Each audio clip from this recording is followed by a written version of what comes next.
Welcome, everyone. My name's Brian. I'm the Director of Portal Offerings here at Habanero Consulting Group, and welcome to the encore recording of Reach Your Audience with a SharePoint mobile app. We've decided to record this for those who couldn't make the original webinar. I'm your host today, and I'd like to introduce you to two of our speakers. The first one is Mallory O'Connor, who's our practice lead here at Habanero for our customer and member portals, and Mark Bice, who's a front-end solution architect for Habanero. For those of you who aren't familiar with Habanero, we are passionate about helping people and organizations thrive. And our focus to do this is especially in three areas, employee portals, customer portals, and member portals, where we help connect those communities. In today's presentation, we'll be talking specifically about member portals and specifically about connecting parents to their children's schools, using a solution that we built for BC's Surrey School District to show you. But some of the concepts are obviously relevant no matter who you're connecting and which communities you're bringing together across your mobile experiences and your SharePoint environment. So this should be applicable to all of you. A little bit about Habanero before we get started. Mallory is going to spend about 25 minutes talking about our experience in the business case of selecting the right scope for the application we built and some of the decisions we made around how we'd approach the solution. She's also going to give a demonstration of the application that we have built for context. For the remaining 15 minutes, we'll dive into the technical aspects of creating the application. Mark is going to discuss some of our decisions around creating the app, our use of PhoneGap, and our experience with the Apple ecosystem. If you have any questions, obviously this is an encore presentation, so you won't be able to ask us live, but we'll be putting our contact information at the end. Feel free to ask us any questions you have about anything you hear in the presentation. So without further ado, I'm going to pass this over to Mallory and Mark. Mallory, reach your audience with a SharePoint mobile app. Great, thanks, Brian. So thanks for everyone for making the time to watch this webinar today. We're super excited to host you and to share our perspectives and our experience specifically about our work with the Surrey School District and how we leverage SharePoint portal content to extend the district's connection to their audiences. So hopefully the presentation will provide you with some inspiration about the potential for you to do something similar in your organization. So as Brian mentioned, we'll be covering three main areas in today's presentation. First, we'll spend a few minutes to refresh on the spectrum of mobile experiences you may be considering for your organization and the pros and cons of choosing them. And then we're pretty excited to walk you through the Surrey School District SchoolLink application. I personally really love this application because I'm a parent and I have kids who attend schools in another district, and I really wish I had this application to use for myself. And then after we show you the application, we're going to share our thoughts and insights that may help you move forward on a SharePoint mobile project of your own. So some of you may have attended Habanero's mobile webinar in January, where Will Hardy provided a detailed evaluation of the major approaches to mobile experiences. In this session, I'm going to spend about 5 minutes doing a quick recap and make sure that we have a shared understanding of those approaches. And then after this overview is done, we'll spend some time diving more deeply into the mobile approach that we demonstrated through our case study. So there's a variety of approaches available, as this shows, but rarely there's one absolute right answer for an organization. For you, you're going to have to weigh all of the factors shown here on this slide to determine the suitability for your mobile initiative and how you want to approach it. So for example, you will need to weigh the value of the key business objectives you need to support against perhaps your ability to deliver on it technically and the budget you might have available. And assuming that you understand your business needs and resources available, budget, time, and so on, there's a ton of decisions to be made along the way when you consider which approach to take for your organization's mobile experience. And this decision tree diagram shows the variety of decisions that need to be made when choosing mobile experience. So when you start with your requirements and your key scenarios, you move through a plethora of framework and platform decisions that are all dependent on a number of factors. They include things like the audience that you're targeting. So, for example, are they perhaps field workers or a particular type of customer, or are you trying to target the general public? You might also be considering the devices that you want to support. Is it the entire range of devices, smartphones, and tablets shown at the bottom of this slide and everything in between, or is it a particular audience on a controlled device? And also you want to consider the experience that you want your audience to have. Do you want to force them to go and download an app, or do you want them to be able to have an offline experience? So these are all decisions in the decision tree between mobile web and mobile apps. So just to recap, a mobile web experience is consumed via a local device browser, so say Safari on the iPhone, versus a mobile app, which is a specific experience that's consumed by downloading an app from an OS marketplace, like the App Store or Google Play or even the SharePoint store. So with those categories in mind, we've got a couple of different approaches, and we'll touch on these briefly. So dedicated mobile is a mobile site that we generally consider first generation, or an M-dot scenario, where you have a separate site with a subset of content that's for essential scenarios and is usually based on a browser redirect. And if a mobile device is detected, often with a link back to a full site is somewhere in the experience. The advantages to this, it's relatively low cost, it's accessible across all devices, and it's really optimized for mobile. But the downside is that there's usually some limited functionality, and you're making a bunch of assumptions about those mobile scenarios. So we're assuming that someone might be on the go and looking for an ATM location on their mobile device for perhaps their local bank, but they really might be sitting on the sofa with their mobile device. So in this case, those limitations come into play. And on the other hand, you're also maintaining two separate sites. The second mobile web experience is a responsive site. So this uses HTML and CSS to create a flexible layout that adapts content and functionality and navigation based on the resolution targets of the devices. So some great advantages of this is it's a single point of access across all the devices, so it's great for news and content-heavy sites. And because it relies on HTML5 and CSS3, it's way more likely to have in-house skills to support and maintain it. And some of the downsides to the responsive site is that it does require a more complex testing scenario. It means your QA team has to be able to support a wide variety of browsers and devices. It can also be expensive and time-consuming to develop upfront for all the factors of design and content and development. So now in the category of mobile app experiences, we have native apps. So these are for a specific target operating system like iOS or Android, and sometimes a particular device type like iPad or iPhone. They're developed in a language that's quite specific to the operating system. So for iOS, you've got Objective-C, for Android, you have Java, and for Windows, Silverlight. They're approved by and installed through the associated marketplace, and there's really quite strict platform and UI guidelines and conventions to follow to get to that approval. The advantages for that is that the user experience is completely targeted and optimized for the iOS and the device, and you can really easily leverage native hardware on the devices, such as maps or camera or file systems. You can take advantage of features like push notifications or offline capability, and they're typically quite fast and responsive. Some of the downsides to native apps are that they require a very specific development skill set, and you might find that there's a higher cost for development and sustainment. As well, there's some external factors at play here. You're bound by the marketplace rules, and strict acceptance criteria and scheduled updates can impact you. And sometimes those updates have little notice to you. Another category is around SharePoint native apps. So in the 2013 release of SharePoint, they developed native mobile apps for iOS and Windows Phone platforms. And they focused on the My Newsfeed content that the apps allow users to follow sites, people, groups, and as well as you can post to your newsfeed. Some of the great advantages of that is that this is out-of-the-box functionality for a mobile experience, but it certainly does require that you have SharePoint 2013. And some of the downside of that is that you're really only focusing on one type of content, so the newsfeed. So that works primarily best for a scenario with collaboration sites, so not necessarily for public content. And so the final mobile app approach is the one we're going to focus on today, the hybrid framework app. So this uses open source development as a framework that allows app development for multiple native platforms while leveraging a single shared code base. So we use the popular PhoneGap framework for our project, and PhoneGap was a local Vancouver company that was acquired by Adobe back in 2011. So the pros to this is that it can be lower cost to develop and support multiple platforms when you compare to the cost of developing for native apps.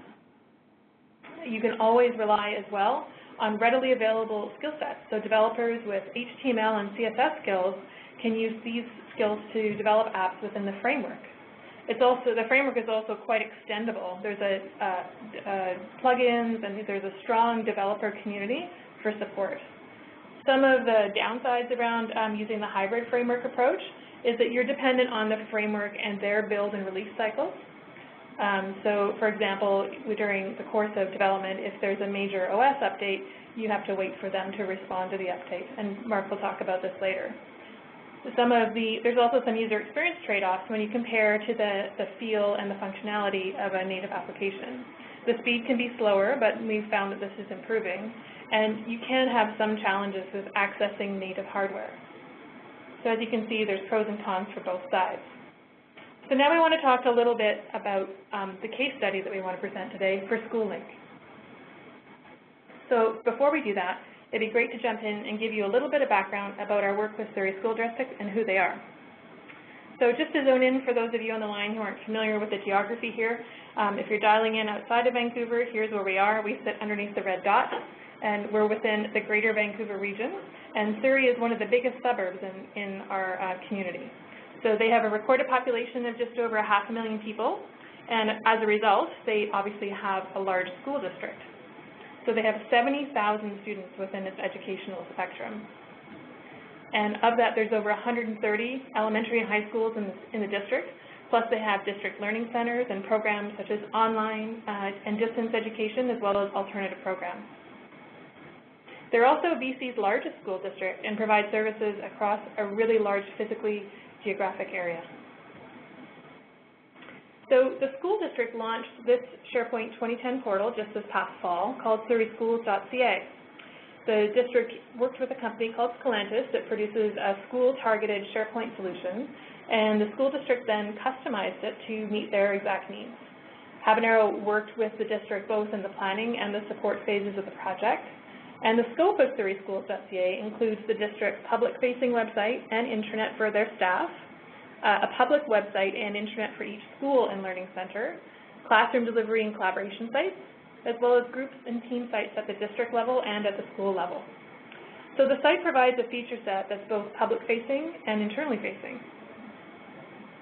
So there's approximately 900 content authors, and the model is completely distributed across the district and at the schools.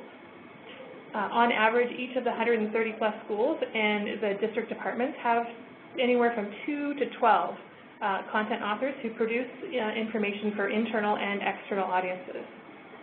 So now that we have a little bit of understanding about the district context, you might be wondering why a mobile app. So surreyschools.ca wasn't purpose-built with mobile in mind. Habanero engineered the mobile solution after the fact. But based on some really key factors, the district knew they wanted to improve their interaction with stakeholders for a mobile experience. Some of the influences in developing the app were the changing face of smartphone usage. I think we can all see in our day-to-day patterns of how we're using our smartphones. We wake up with them, we go to sleep with them, and we're using them for our key interactions with people and organizations that we deal with. So this chart shows the data from a 2013 study by the IDC and Facebook that really shows the prevalence and the use of smartphones and our reliance upon them throughout our day. On the left, we can see smartphone usage starting in the morning and continuing all day long through our workday, fortunately taking a dip while we commute, and then finally tailing off at bedtime towards the right. The data here really confirms that we're using them all the time, and we're using them for our key communications and interactions. Messaging, email, social media, apps, and browsing are all key scenarios. While this data reflects U.S. usage, I think we can extrapolate to Canada as well. In 2013, we're seeing an incredible rate of smartphone adoption, showing 57% of the entire U.S. population, and that's only predicted to grow. In fact, the study goes on to predict an almost 68% share of the population using smartphones by 2017. So these are pretty impressive numbers for the general population, but you might be curious about what that was looking like in the district. While the trend was definitely reflected in the usage patterns that the district was seeing, like most organizations, the school district was on trend, seeing an exponential increase in traffic from smartphone users. In 2011, they saw a rate of 3% of traffic from mobile devices, and then that increased in 2012 to 19%, and the trend continuing so far into 2013. So not only was the district seeing an overall trend about mobile usage, but they were also seeing a huge preference by their audience for the iOS platform, with 87% of the mobile traffic coming from iOS alone in 2012. So both the traffic and the device data points were significant factors in identifying the need for a mobile experience, and one targeted to iOS. So we've referred to one of the main communication challenges experienced by the district as the crumpled notice syndrome. So imagine a scenario where an important event like a school closure was, or an early dismissal notification was missed. You wouldn't want your child standing outside the school all alone because the paper notice never made it out of the backpack. The district needed to ensure that regular and urgent communication that would impact parents and students, such as weather or security situations, was being received. And the current system of paper delivery, or even relying on a website, wasn't enough. Being able to push notifications to parents emerged as a key scenario for improving communications and helped us lean toward a mobile app solution. The district also recognized that they had all the key messages they wanted to communicate and deliver to parents already on surreyschools.ca. Special and emergency alerts, news and announcements, as well as high-impact editorial-style stories. The district saw the potential to repurpose the content hosted in the SharePoint portal and deliver those important communications directly to parents, but in a more timely manner. So how we got started. There were a few steps that we took to move forward in the process, and we started by identifying the scope of our project with our stakeholders. We brainstormed and came up with a lot of options that a mobile solution could address, everything from report cards and surveys to e-commerce for school lunches. But in the end, we landed on the challenge of improving the communications reach for the district. For our target audience, we focused in this phase on alleviating the biggest challenges, school communications directed to parents. And if we could communicate some messages from the district, that was even better. And then when it came to deciding what to build, we quickly evaluated technology approaches. Just like the list of mobile experiences I shared earlier in the presentation, we considered whether it should be a mobile site, a native app, or a hybrid. And we made our choice by stating our criteria to be that we knew that we wanted to leverage features such as push notifications and geolocation. We knew that we wanted to roll out to other platforms sooner rather than later.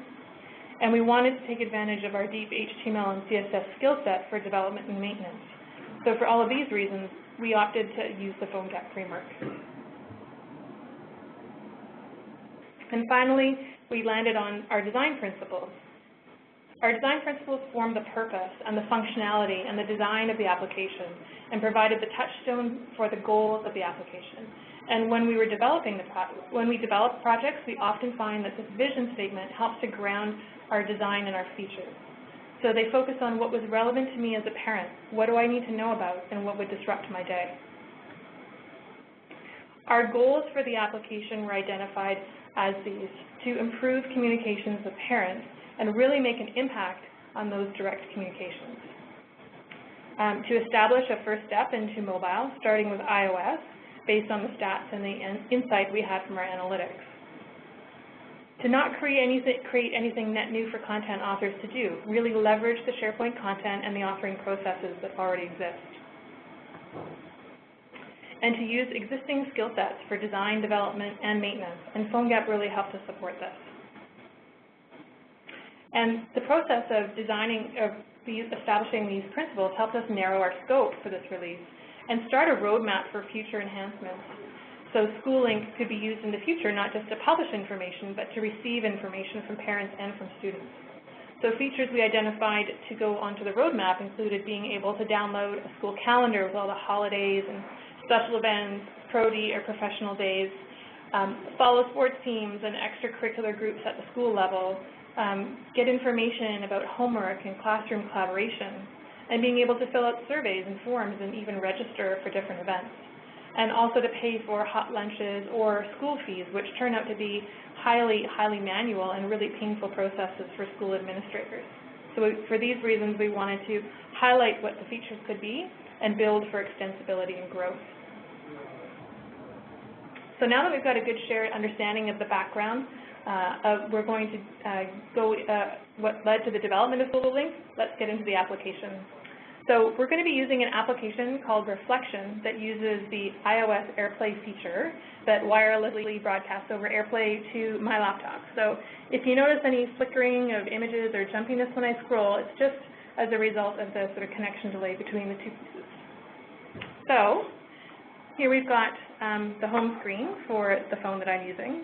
And so I'm just going to tap onto the school link icon to open the application. So right now I haven't selected any schools, and I don't have anything in my news feed. So I'm going to get this. There we go.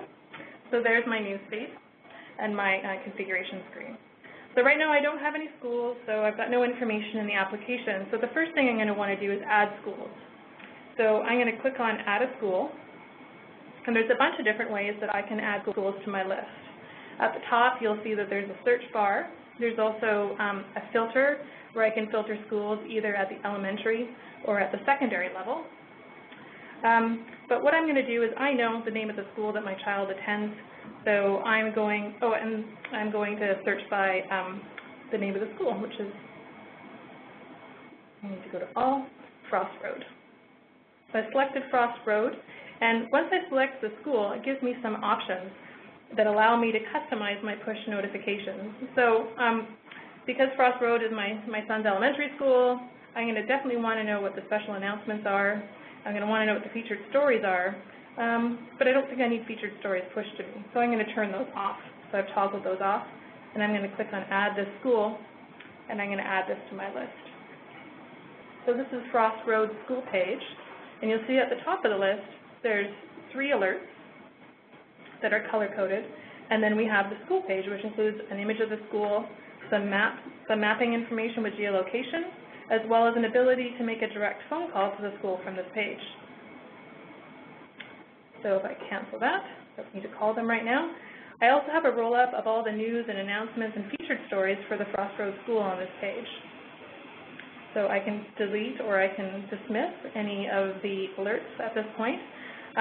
But what I'm going to do is I'm going to add the schools for my other children, because I have many children and they all go to different schools. So I'm going to add another school.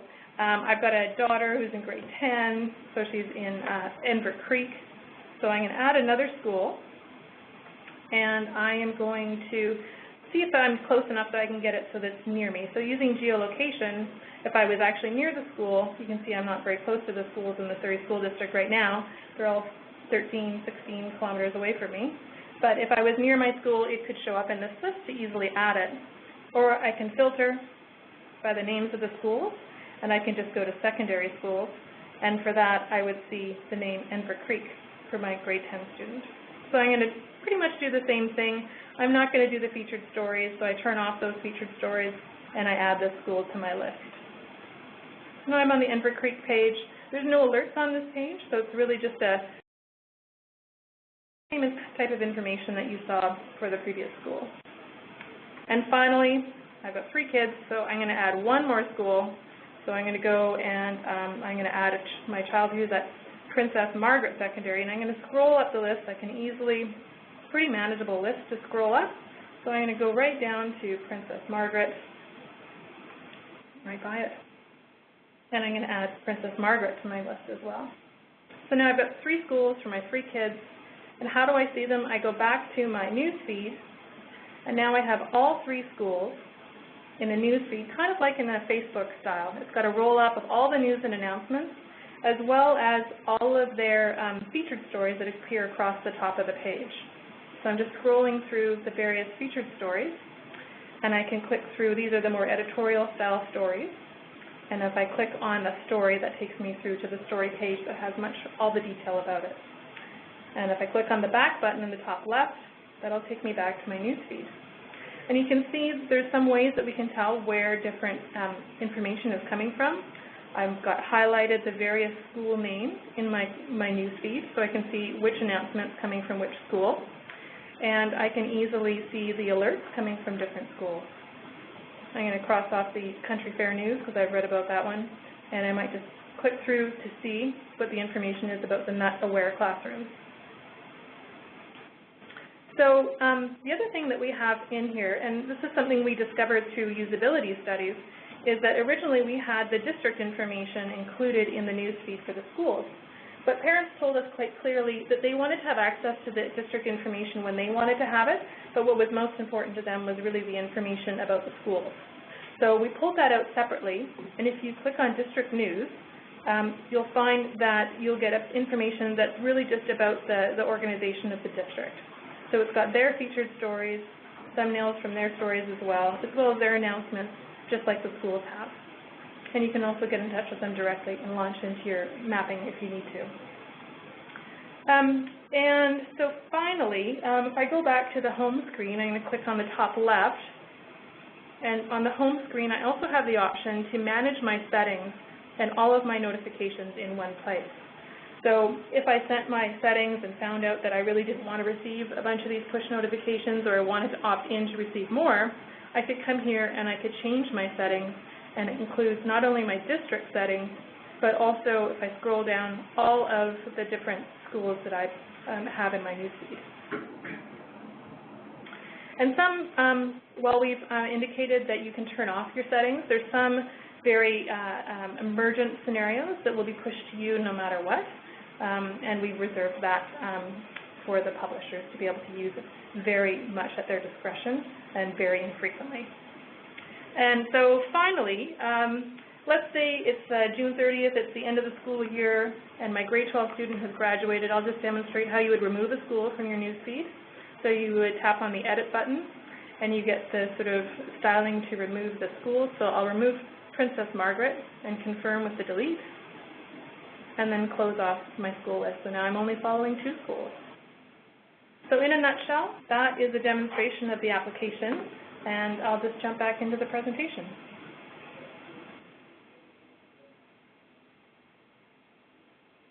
Okay. So now that you've had a chance to review the app, we'd like to spend the last part of our presentation sharing our insights about working on SchoolLink. Same content, new context.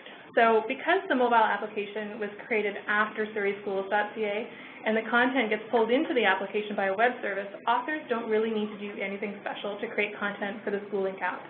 And while this is an amazing advantage for content authors, there's also some considerations for content creation that we identified once the mobile experience was created.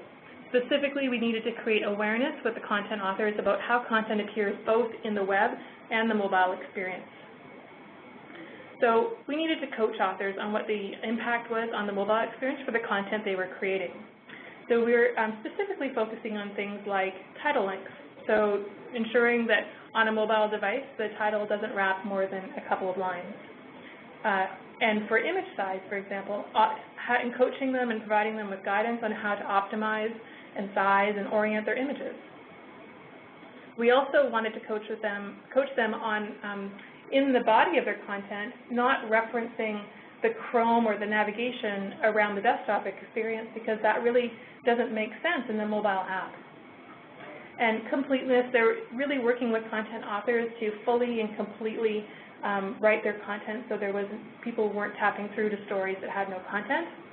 And then from a formatting perspective, we really wanted to make sure that people weren't over-formatting their content so that while the app strips most of it out, if there were big paragraph spaces in between the paragraphs, it might look like an error on the mobile experience. And finally, was using the right type of announcements. So you saw when we went through the app contains 3 different kinds of announcements. So the special announcements, which are the alerts that appear at the top of your news feed, those are intended for urgent items like cancellations and emergencies. The featured stories were the ones that we saw in the carousel, and those are sort of major or district accomplishments that are more editorial in nature.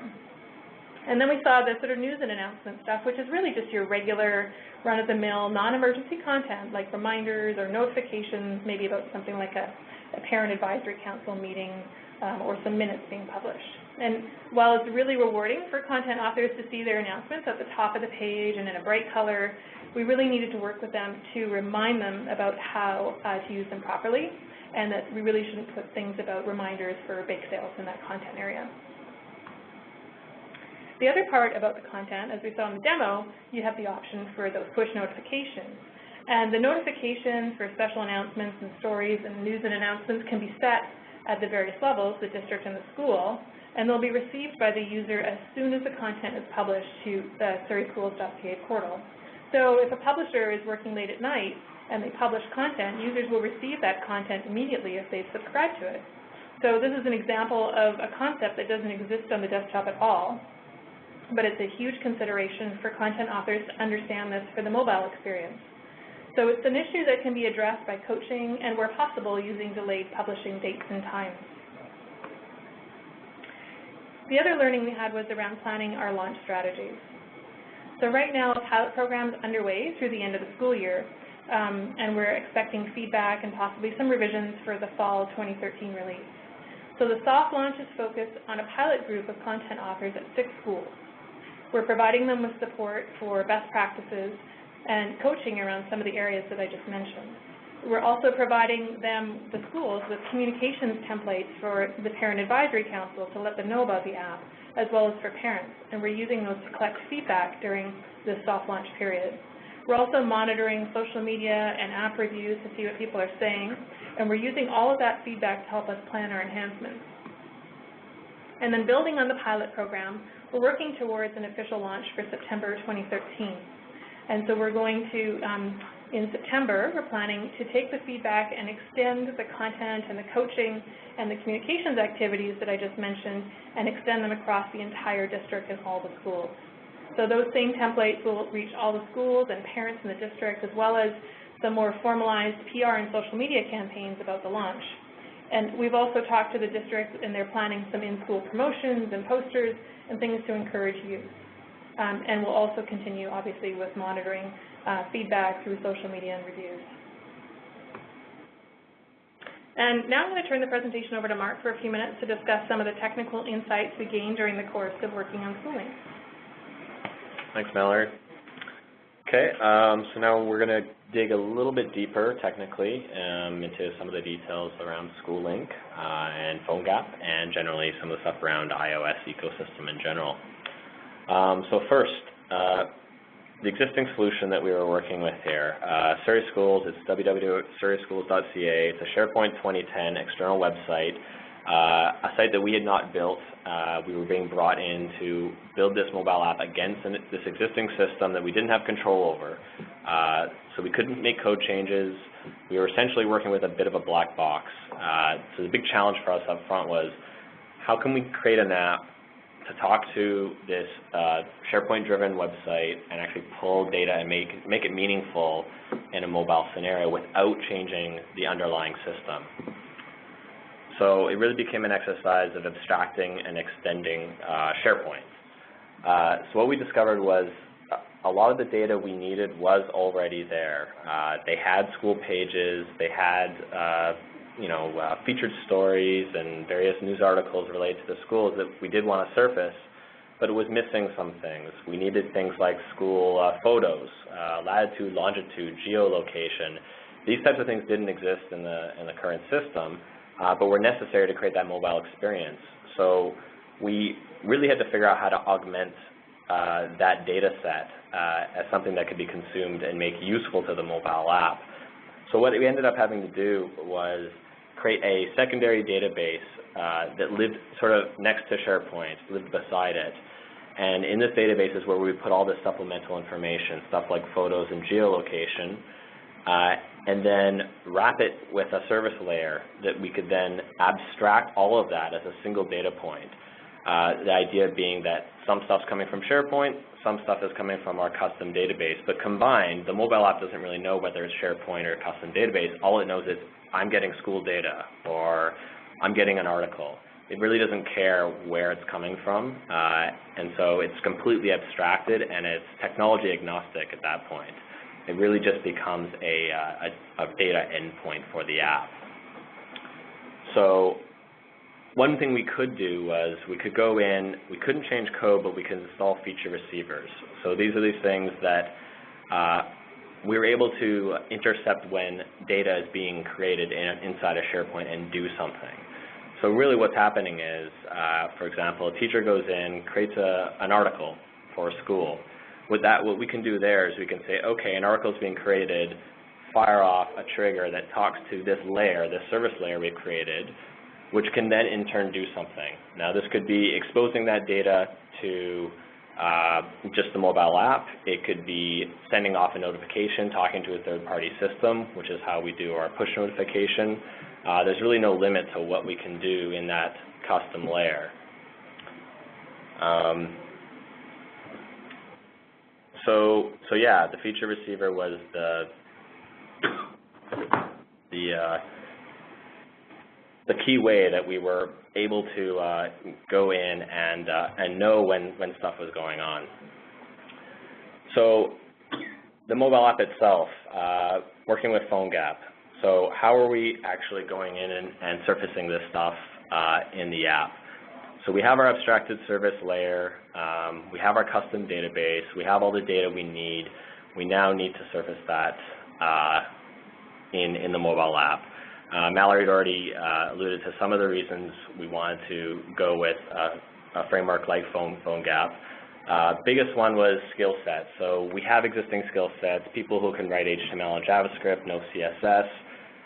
This is huge for us. We don't have to go and obtain extra skills, learn a lot of Objective-C to write native apps. We can do this the same way we would build for existing web technologies. We were also very cognizant up front of the potential porting this app to support other devices outside of iOS, like Android. So those two things were some of two of the biggest reasons we wanted to go with a framework like PhoneGap. On top of that, it's free, it's open source. There's a very frequent release cycle. It's usually monthly that they really put out new releases, and quite an active and responsive development community. So really, what is PhoneGap? I mean, to sum it up, it's basically a native application template that has an embedded UI web view. And this UI web view is kind of like a little mini web browser built into a native app. So what we can do is we can build out our app in HTML and JavaScript. And what this native application template does is it creates a JavaScript bridge between the app and the hardware or the software. So there's a full JavaScript API that we can call and talk to. We can talk to the geo functionality of the phone. We can talk to the camera, whatever we need to do. And it's pretty flexible, and it does have pretty good coverage across most of the functionality you want to access on the phone. So although we were gaining lots of efficiencies using the framework, there were also some challenges that we had to face. We were able to write stuff quite easily with HTML and JavaScript, but at the same time, you kind of are at the mercy of a web view, a web browser. Mainly, depending on the device you're running, older devices especially, it's slow. It doesn't run the same, it's not as fast as your native Safari that you might run on iOS. It doesn't use the same Nitro engine. So you have that working against you. It kind of means that you have to have a different approach for how you're writing your code. So what we might use JavaScript traditionally for to create animations, interactions, and things like that, we're now moving more towards CSS3 and transitions to do things like animation. Because inside the web view, your CSS is hardware accelerated, your JavaScript is not. So when we first started building out, we were finding that even something like a panel sliding out on an iPhone 3GS was pretty jittery and not a great user experience. Changing that to a transition, and it was very, very smooth. So that was probably one of the big things, was sort of changing how we were developing, how we were creating those interactions, removing JavaScript where possible. We also found ourselves recreating the wheel a bit to give it this native iOS feel. So you saw the notification settings where you have the on-off switches. They look and feel native, but they're not. They're HTML and CSS mostly, with a very small amount of JavaScript. Now, these elements already exist in the native UI. If we built the app native, we wouldn't have to go and build the button or to build some of those controls. So it did feel like there was a little bit of rework. Now, I think moving forward, a better approach for something like that is to identify that brand identity for your app and create a unique look and feel that isn't necessarily tied to the OS that you're running it on. So you can create UI elements that are unique to the app and to the brand, not to the device. So you don't have to go and then redesign your UI elements depending on whether you're Android or iOS. And another challenge is the abstraction. Now, this is something that even if you're working with native iOS, you're still, you're abstracted in the sense that when Apple decides to change their API, you have 2 weeks, maybe a month to go and fix your code. This is just introducing another layer. So now when Apple changes their API, PhoneGap in turn has to change theirs, and then you in turn have to change yours to work with PhoneGap. That's a valid consideration. It's something that has to be taken into account, but you're just getting so much gain out of using the framework. It really just makes you change the way you, I think, sustain and maintain something moving forward. You don't just build a mobile app, put it out there, and hope it's going to work forever. It doesn't matter if you're going native or you're abstracting with a third-party framework. You want to be constantly managing and keeping up with the updates to make sure your app is also staying up to date. So device, iOS, or OS considerations. So like traditional web development, there's a lot of fragmentation. Even when you're targeting just iOS, you have many different versions of the hardware and software combinations. So it's not a lot different than traditional web development. You have to develop and you have to test for however many fragments you decide to support, and I think you have to be really vigilant about knowing your baseline and trying to target just a few, especially with iOS. It has an adoption rate of, very high adoption rate for newer versions of iOS. There's no point in supporting version 4 if 95% of your audience is on version 5 and 6. So being realistic, what is your audience actually on, trying to keep it small and manageable, and do it that way. The other thing is, going with that as well, depending on the version of iOS, you're running a different version of the web view, right? So each version of iOS comes with a different version of the browser that's running inside of your app. If you're running iOS 4, there are bugs, there are inefficiencies that improve upon in version 5 and version 6, and you never know from version to version what new bug could be introduced or what might be fixed. So it's really about understanding those little differences between them when you're developing and planning for that as well, knowing that, okay, what I built for iOS 5 might not work for iOS 6, or I might have to find a better way that works for both.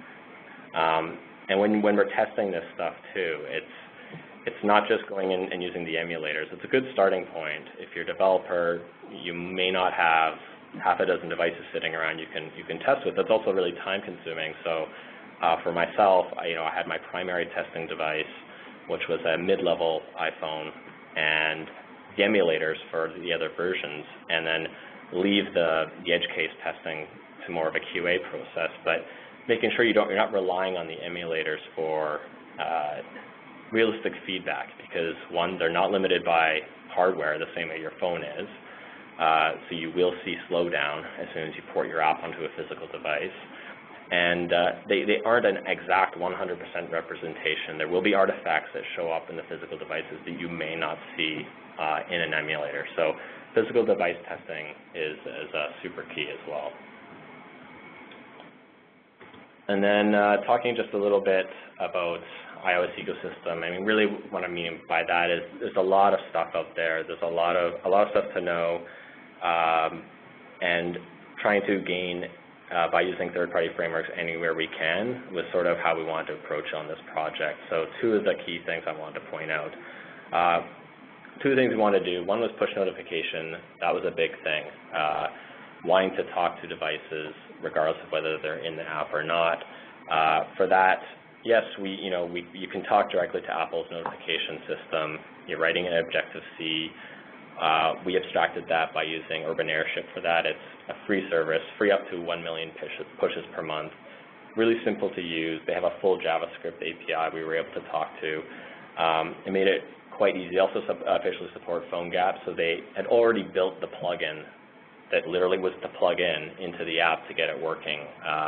Made it a lot simpler to get it up and running. The other thing was once we were building this app in development, it's easy when your phone's plugged into your Mac, you're writing your code and you're deploying it across the wire. But what if I want to put that out to 30 people for UAT? It's not exactly practical to plug in all those physical devices and deploy it. So we went with TestFlight for that. and it made it super easy for us. We could wrap up the package, the deployment package, upload it. It's a free service. And then really all you're doing is in your package, it also includes your provisioning profile, which says which devices can have it installed. So we're able to upload it and then email it a link to all of our UAT. You know, we had 20, 30 people at one point all testing this thing simultaneously, and it was as simple as uploading a new build and sending them an email, and they could download it, install it, and that was it. There's also a lot more capabilities that we haven't really explored on this project that allows for user feedback, crash logs, that sort of thing. So that saves us a lot of time as well. And I think that's pretty much it for technical considerations. Great. Thanks, Mark. So before we close off, just wanted to share sort of 3 key takeaways I hope you had a chance to learn during the webinar. One is that this is, you know, and as we saw from the mobile decision tree that I shared earlier, there's so many ways you can approach a mobile experience for your organization. It's complex, but there's definitely a way to get to the just right approach for your needs. So the approach that you choose may be different than from your competitor or from a colleague or from what we even presented today. The decision about how to proceed really gets made when you're evaluating your business needs and your requirements. The other point I wanted to make is that there's a really dominant way of thinking in the mobile space right now that mobile first is the only way to go. It's definitely the ideal way to go. But if you have an investment in your current portal that you're not ready to tear down or start from scratch, there's certainly ways that you can evaluate your business need and leverage the assets you already have, and using those to craft a really high-impact mobile solution for your company. This can help you get in the game sooner and save money and effort as well. So mobile second can be okay. And the third thing, I guess it's worth stating the obvious here and restating it, is that you can extend SharePoint content into mobile apps. And this is obvious because this is what we've just done, but it's definitely something to consider if you have SharePoint content at the core. There's a way that we can leverage that in a mobile experience. So you might be wondering how you can move to a mobile initiative forward in your organization. We can definitely help you there. Depending on where you are in the process, you can start with one of these steps. Education is a great first step. This could be within your project team or maybe with a group of executives or sponsors around a topic, helping them understand maybe something like the differences in the mobile approaches or how PhoneGap works, or maybe even an understanding the experience of how you get an app approved. Wherever your organization needs coaching is a good place to start with education. Or you could move forward with your plan. If you already know what you'd like to do, maybe you want to build an Android app but don't know how to start, a good first step is to craft your project plan and your outcomes.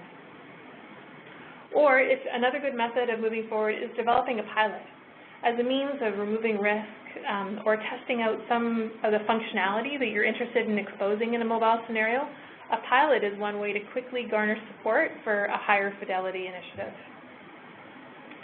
So in conclusion, I think we have presented all of the content around our experience with SchoolLink and Surrey School District, and I'll hand it back to Brian for closing. Yeah, and I just want to first say thank you to Mallory and Mark for putting the event together. And on the screen is our contact information, so we definitely want to make sure you feel free to call any of us if you have any questions about what you saw in the webinar.